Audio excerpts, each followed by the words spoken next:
My name is Misty Nash, and I'm 31 years old. The message came in at exactly 9 p.m. on a Wednesday that had otherwise been completely ordinary. I was curled up on my couch, laptop balanced on my knees, half listening to a true crime video while scrolling through emails I'd been putting off all day. The room was quiet in that comfortable end-of-day way. No drama, no emergencies, just peace. Then my phone buzzed. Once. Then again. Family group chat. I frowned, already tired. Late-night messages from my parents were never good news. It was usually a quick favor or a temporary problem or some variation of, we just need help until next month. I picked up my phone, expecting the usual. Instead, I read, Dad, we're done, Misty. Don't contact us again. Consider yourself cut off. I stared at the screen, waiting for the punchline. Cut off. I read it again, slower this time. Like maybe I'd misunderstood. Like maybe autocorrect had betrayed him, or I was missing context. But no, it was clear, cold, final. For a moment, I didn't feel angry. I didn't feel sad either. What I felt was blank. Like someone had pulled the plug on something that had been humming in the background of my life for years. Then another notification popped up. My younger sister Bella reacted to my dad's message with a laughing emoji. A second later, she typed, Bella, about time someone said it. That was the moment it stopped feeling sudden. That was the moment I understood this wasn't emotional. It wasn't impulsive. It wasn't a fight that got out of hand. This was planned. They'd talked about me, sat together, maybe over dinner, maybe in the living room of the house I'd helped keep afloat, and agreed that I was the problem. Not the debt, not the constant borrowing, not the years of excuses. Me. I could have typed out a paragraph. I could have defended myself, listed everything I'd done for them, reminded them of all the times I'd stepped in when no one else would.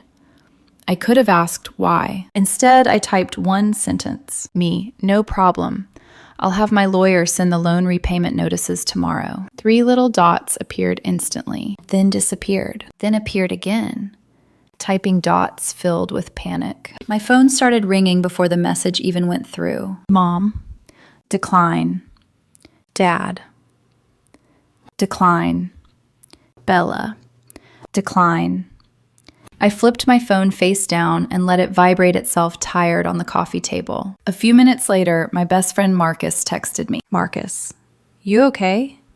You just went nuclear in the group chat. I sent him a screenshot. He called immediately. Holy hell, he said the moment I picked up. What did you do? I stopped writing checks. There was a pause on the other end of the line. Not judgment, not surprise, just understanding. Here's the thing about being the reliable one in a family. No one notices how much weight you're carrying until you put it down. And when you do, they don't thank you. They panic. For 6 years, I'd been my family's safety net, their emergency fund, their backup plan, the person they called when rent was short, when a credit card maxed out, when something unexpected happened for the 5th time that year. They never called it what it was. They called them temporary loans. Loans that were never temporary. Loans that were never repaid. And the worst part? They thought I wasn't paying attention. What they didn't know, what they never wanted to believe, was that I kept records, detailed ones. Every major loan came with a signed agreement. Amount, date, repayment terms, interest, even if I never enforced it. Not because I didn't trust them, because my grandmother taught me something early on. Love without boundaries turns into entitlement. My dad had borrowed $18,000 3 years earlier for what he called a business opportunity. That opportunity turned into a fishing boat he used twice before selling it for half of what I'd given him. I never saw a cent back. My mom took $12,000 for medical bills. Bills that later showed up on her social media as cosmetic procedures and spa visits she swore she deserved after a hard year. Bella, self-proclaimed makeup mogul, CEO of a brand that existed only in her head, borrowed $17,000 across multiple emergencies, equipment, rent, car repairs, just until next month. She paid me back exactly $200 once, then asked for another $1,500 the following week. Total, $47,000. Documented, signed, ignored. My phone lit up again with texts I didn't bother opening. How can you be so heartless? You're really doing this over money? Your mother is crying. At midnight, my dad sent one last message. Dad, your mother is crying herself to sleep. I hope you're happy. I stared at it for a long moment before typing back. Tell her to dry her tears with one of the loan agreements she signed. Then I muted the chat and went to bed. What they didn't know, what none of them could have prepared for, was that 3 days earlier, I'd had lunch with my grandmother. I'd told her everything. The loans, the guilt trips, the way my family treated my bank account like it was community property. She listened without interrupting. Then she asked one simple question. Where do your parents live? When I told her the address, she went very quiet. Then she said, calmly, almost gently, that's my house. I fell asleep that night thinking I'd finally hit rock bottom with my family. I had no idea it was actually the beginning of the end for them. I went to my grandmother's place the next morning at 8 a.m. sharp. She was already awake, already dressed, already waiting for me at the kitchen table, like this was a business meeting instead of a family reckoning. A pot of coffee sat between us, steaming. In front of her was an old accordion folder, thick and worn, the kind that looks like it's survived multiple decades and multiple wars. Sit, she said, nodding toward the chair across from her. I sat. She slid the folder toward me. Everything you need is in there. I opened it slowly. Inside were documents layered on documents, property deeds, tax statements, utility bills, correspondence going back years. My eyes skimmed the pages at first, not fully understanding what I was seeing. Then it hit me. The address at the top of the page. The house. My parents' house. My stomach dropped. This is yours? I asked, even though I already knew the answer. She nodded once. Has been for 12 years. I flipped through more pages, my hands starting to shake. They told me they bought it. They said they finally owned something. They don't own anything, my grandmother said evenly. They've been living there for 8 years without paying rent, utilities, or property taxes. 8 years. I felt heat rise up my neck. They never mentioned rent, or taxes, or... Of course they didn't, she said. They said it was temporary. The word landed like a slap. Temporary. The same word they'd used on me. The same word that had cost me 6 years and $47,000. She leaned back in her chair and folded her hands. Back in 2017, your father told me they were in trouble. Said he'd quit another job, didn't like the company culture, and your mother was too exhausted to work. I almost laughed. Almost. They asked if they could stay in my rental property for a few months, she continued, just until they got back on their feet. I agreed. I even told them they could skip rent at first. All I asked was that they cover utilities and property taxes. I did the math in my head without meaning to. 8 years. Not one bill. They never paid a single one, she said. Not once. I closed the folder and pressed my palms flat against the table, grounding myself. Why didn't you tell me? Her mouth tightened. Because I thought they'd eventually do the right thing. And because I didn't want to turn you against them. I swallowed hard. Then I opened the folder again and froze. There were loan agreements in there, signed ones. I looked up. You loaned them money too? She met my eyes. $31,200 over 10 years. My chest tightened. Did they ever pay you back? She gave a small, humorless smile. They gave me $800 once, on my birthday. Told me to think of it as a gift. Something inside me snapped into place. It wasn't just me. It had never been just me. They'd been doing this for years, decades, rotating victims, always positioning themselves as desperate, misunderstood, unlucky, always finding someone who loved them enough to believe them. My grandmother took a sip of her coffee.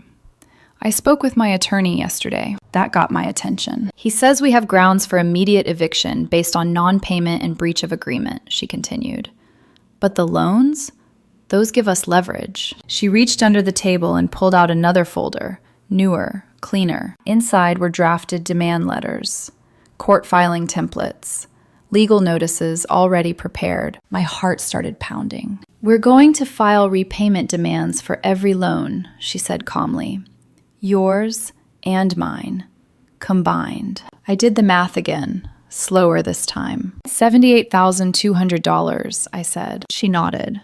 We give them 30 days. If they don't pay or try to set up a payment plan, we take it to court. We get judgments. We garnish wages. And the house? I asked. If they want to stay, she said, they start paying market rent, $3,000 a month. I exhaled sharply. They can't afford that. I know, she said. That's not my problem. I leaned back in my chair, heart racing. For the first time, I wasn't the one scrambling to fix things. I wasn't negotiating or softening or absorbing the fallout. I was watching the board reset, with me on the right side of it. There's something else, she added. She opened her laptop and turned it toward me. A listing filled the screen. Luxury short-term rental. Downtown vibe. Pet-friendly. $180 per night. I recognized the exposed brick immediately. That's Bella's room, I said slowly. My grandmother's voice went cold. She's been renting out rooms in my house on Airbnb and Craigslist, under fake names, pocketing the money. My hands curled into fists. How long? At least 18 months. Based on the booking history, she's made $15,000 to $20,000 while borrowing from me, while crying poverty, while laughing at me in a family group chat. What do you need me to do? I asked. She smiled, but there was steel behind it. Nothing yet, just be ready. For what? For them to say you're destroying the family, she said. For them to paint you as cruel. For them to come at you hard. I nodded. I'm ready. Good, she said, closing the folders. The demand letters go out today. The eviction notice goes out tomorrow. She stood, signaling the meeting was over. After that, she said, we wait. I left her house feeling something I hadn't felt in years. Not guilt. Not fear. Control. And by the afternoon, my parents' entire world was about to start collapsing, one certified letter at a time. The certified letters hit their mailbox at 3:02 p.m.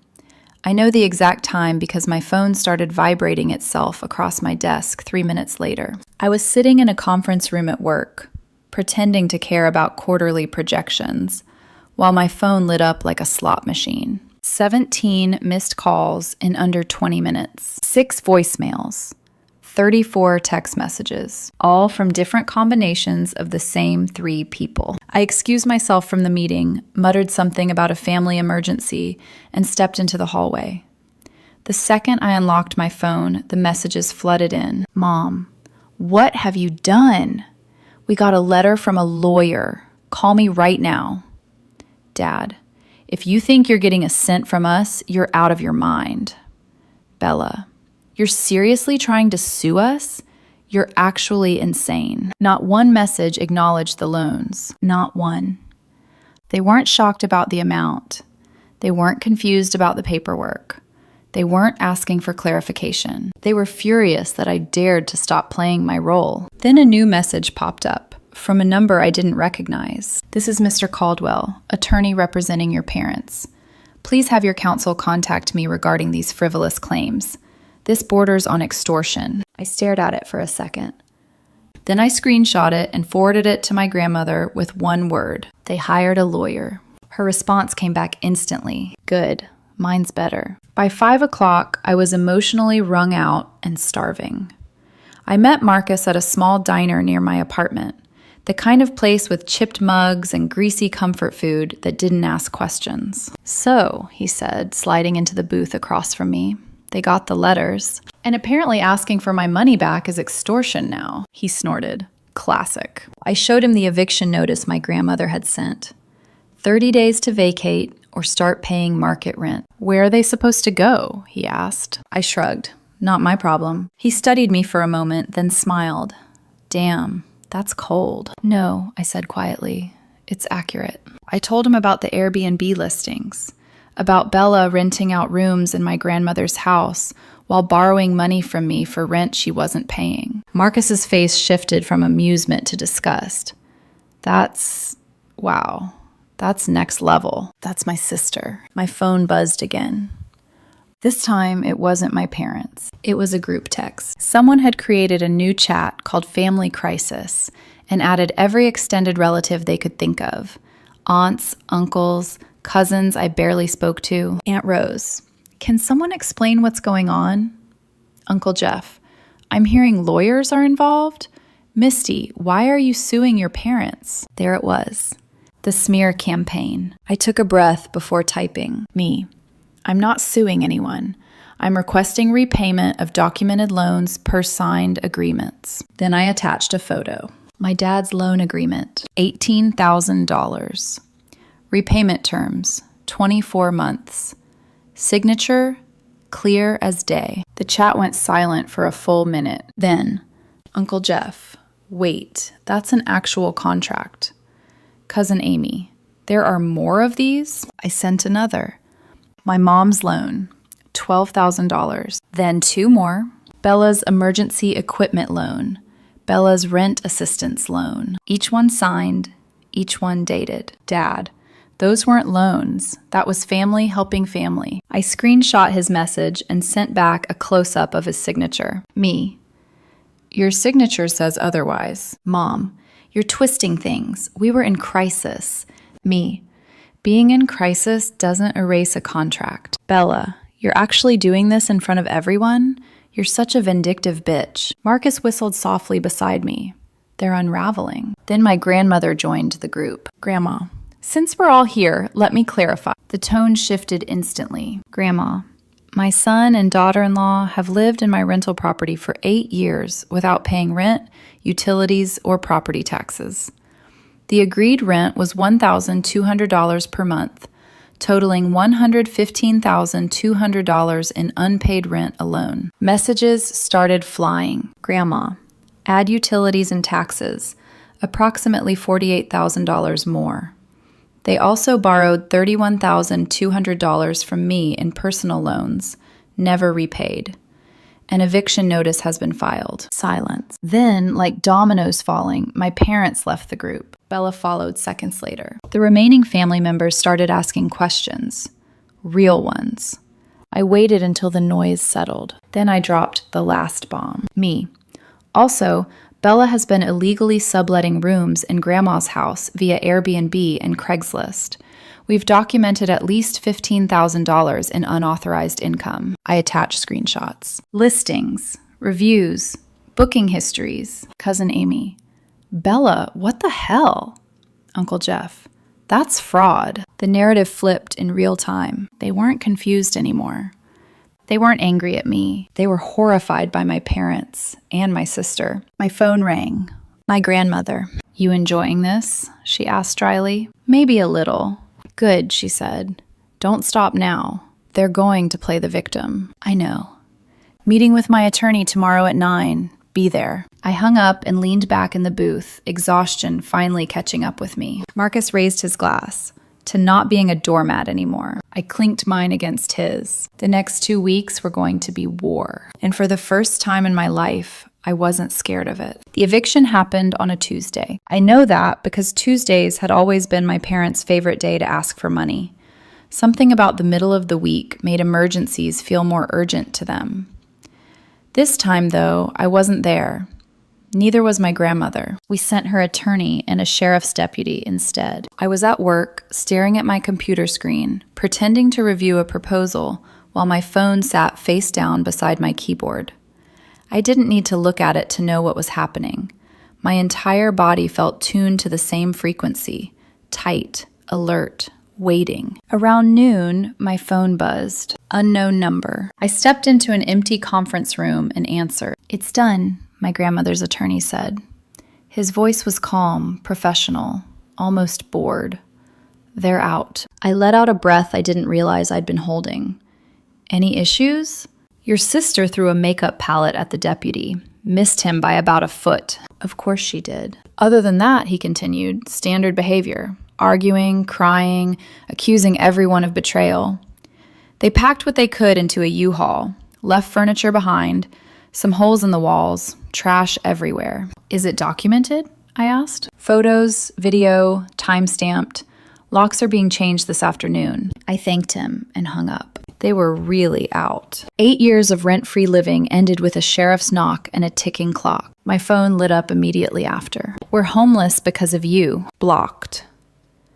Another number. If anything happens now, it's your fault. Blocked.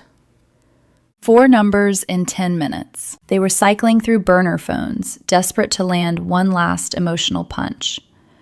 I forwarded everything to my grandmother's attorney, who replied with a single sentence. This qualifies as harassment. Let me know if you want to escalate. I didn't. Not yet. That afternoon, my Aunt Rose called. I just spoke to your mother, she said quietly. They're in a motel. I stayed silent. She says they don't have anywhere to go, that they can't afford first and last month's rent anywhere. They had 8 years to prepare, I said evenly. Misty, she hesitated. Can't you just... No, I said, not raising my voice. They owe me $47,000. They owe my grandmother $31,200. They lived rent-free for 8 years and stole money on top of it. I'm not the villain here. There was a long pause. You're right, she finally said. I feel bad. So do I replied. But feeling bad doesn't erase what they did. She apologized for calling and hung up. The next phase was uglier. My mom showed up at my office. She walked past reception before anyone could stop her and called my name loudly enough for half the floor to hear. When I came out, her eyes were red, her voice already shaking. Please, she said, don't do this. We'll lose everything. I kept my voice low, controlled. You need to leave. We're family, she said, reaching for my arm. Family forgives. I stepped back. Family doesn't steal. Security arrived before she could respond. My boss pulled me aside afterward, asked if I needed time off. I told him no. I was done hiding. The court dates came quickly after that. First, the loan repayment hearing. I sat beside my grandmother on one side of the courtroom. My parents sat across from us, their new lawyer flipping through papers like he could rearrange reality if he tried hard enough. The judge asked one question that ended everything. Do you have documentation stating these were gifts? Their lawyer hesitated. Your Honor, this was a family matter. Yes or no? The judge interrupted. No. Do you dispute the signatures on the agreements? My father leaned forward. They were signed under duress. What duress? We were desperate. The judge didn't blink. Desperation does not invalidate a contract. Judgment was granted. $78,200 combined. $800 per month, court ordered. Automatic wage garnishment if payments were missed. I watched my parents' faces fall in real time. Then came the second case. My grandmother versus Bella. The evidence was overwhelming. Airbnb reviews, Craigslist messages, Venmo transfers. Nearly $19,400 in documented illegal rental income. The judge didn't even hide her disbelief. You operated an unlicensed rental business from property you did not own, she said to Bella, and pocketed the income. Judgment for the plaintiff. Wage garnishment authorized. Bella stormed out before it was over. After that, things got quiet. Not peaceful. Quiet. The kind of silence that follows a building collapse, when everyone is just standing there, staring at the wreckage, realizing nothing will ever look the same again. My parents scraped together an apartment. My dad took a warehouse job. My mom started doing data entry work from home. Bella bounced between couches, boyfriends, excuses. The extended family stopped answering their calls. The garnishments hit every month like clockwork. And for the first time in my life, I wasn't carrying any of it. I was watching from the outside. I thought that would be the end of it. The eviction, the court judgments, the garnishments. In my mind, those were hard stops, Lines drawn so clearly that even my parents would finally understand there was no way back to the version of me they used to rely on. I was wrong. 6 months after the eviction, my phone rang on a Saturday evening. Unknown number. I let it go to voicemail. A few seconds later, the notification popped up. I almost ignored it. Almost. Then I pressed play. "Misty, it's Mom." Her voice was smaller than I remembered. Thinner, like it had been worn down by months of things not going her way. "How are you, sweetheart?" I closed my eyes. "What do you want?" I said when I called back. There was a pause, then a quiet exhale. "Can we talk? In person?" "No. Please, just listen. That's all I'm asking." I should have said no again, but curiosity has always been my weakness, so I agreed. The next day, I arrived early at a coffee shop across town. Neutral ground, public.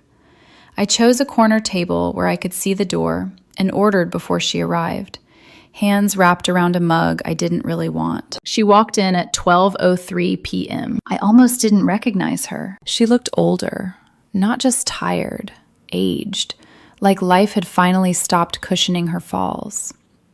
She sat across from me without ordering anything, hands folded tight in her lap. "Thank you for coming," she said. I didn't respond. The silence stretched until she broke. "I wanted to apologize." I waited. "We were wrong," she continued, "about everything. The loans, the house, the way we treated you." I leaned back in my chair. "What do you want?" "Nothing," she said quickly. "I swear. I just needed you to know that I see it now." She hesitated, then added, "Your father and I are separating." That surprised me. "We can't afford to live together anymore," she said. "The garnishments, the rent, we're drowning. We just blame each other all the time now." I nodded once, not in sympathy, in acknowledgement. Then she dropped the last piece like she was bracing for impact. "Bella's pregnant. She doesn't know who the father is." I felt nothing. "She keeps asking us for help," my mother said quietly, "and we don't have anything to give." "Not my problem," I said. "I know," she whispered. "I'm not asking you to fix it. I just thought you should know." We sat there in silence for a long moment. Then she spoke again. "You were right," she said. "We used you. And when you stopped letting us, we tried to destroy you for it." I studied her face, searching for the angle, the manipulation, the hook. There wasn't one, just exhaustion. "That's all?" I asked. She nodded. I stood. "Thank you for the apology," I said evenly. "But it doesn't change anything. You still owe me $47,000. The garnishment continues until it's paid." "I understand," she said. "Do you?" I asked. "Because for years you acted like consequences didn't apply to you." Her eyes filled, but she didn't argue. I walked out. 2 weeks later, my dad called. I didn't answer. He left a voicemail. "Misty, I know you don't want to talk to me. I get it. But I'm asking, begging you to talk to your grandmother. She won't answer my calls. She's my mother." I didn't respond. That night, my grandmother called me. "He left me 5 voicemails," she said flatly. "I know. He asked me to forgive him. And I deleted them." "Good. I spent 40 years enabling him," she continued. "I'm done. If that makes me a bad mother, I'll live with it." "You're not," I said. "You're finally free." "So are you." Life settled after that. Not dramatically. Quietly. The garnishments hit every month. $800, automatic, unavoidable. I transferred the money straight into savings, not because I needed it, but because it reminded me of something important. Boundaries work. My parents faded out of the family orbit. Calls went unanswered. Invitations stopped coming. Bella drifted from one temporary solution to the next, still avoiding accountability like it was contagious. A year after the court judgment, they'd paid back $9,600. Barely a dent. But it wasn't about the money anymore. It was about the weight I'd finally put down. Christmas came and went. I spent it with my grandmother and a few cousins who'd seen the truth early. No drama, no guilt, just food, laughter, and quiet. And for the first time in my life, I felt light. Family isn't a free pass to use people. And sometimes the most loving thing you can do for yourself and for them, is stop paying the price for their choices.